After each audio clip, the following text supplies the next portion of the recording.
Emosi ni bukan salah emosi. Salah kita menguruskan emosi. Satu. Bagaimana kita melihat perkara tersebut datang sebagai ujian. Yang kedua, nak menguruskan emosi ni kita sebut kadang-kadang perlu bantuan.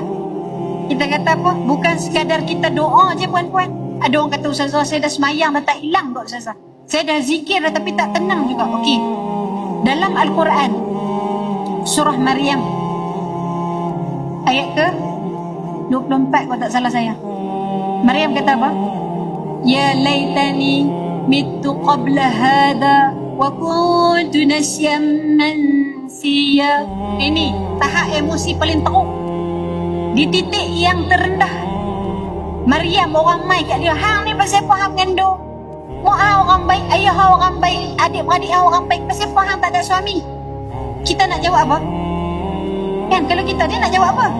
Tak tahulah, tiba-tiba pum ada. Boleh jawab macam tu? Orang tak faham. Tiba-tiba ada rahim, ada janin di dalam rahim yang tak boleh nak explain secara logik akal ni. Dan dia sebut, Allah rakamkan balik apa yang dia kata. Alangkah baiknya ya Allah kalaulah aku mati ya Allah. Wa kuntu nasyan mansiya. Biarlah tak ada siapa kenal pun tak apa ya Allah. Bagi aku dilupakan manusia terus pun tak apa ya Allah. Ni, bila Tuhan dia di situ maknanya apa? Tuhan sedang mengingatkan kita, dulu pernah jadi ada seorang wanita berada di titik yang terendah sampai dia pernah rasa nak putus asa dengan Allah. Ayat selepasnya itu sebut apa? Allah lah yang paling tahu apa yang sedang berlaku.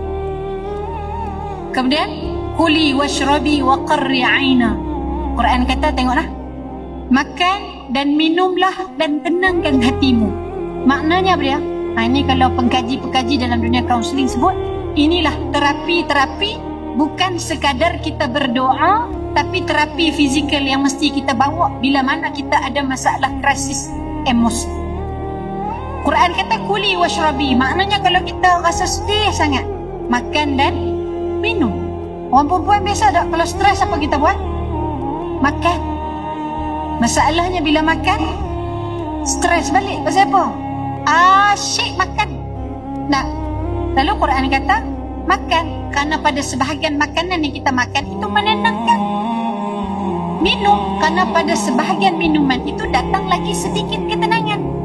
Wa qarri aina, tenangkan hati kalian. Maknanya apa dia? Healing.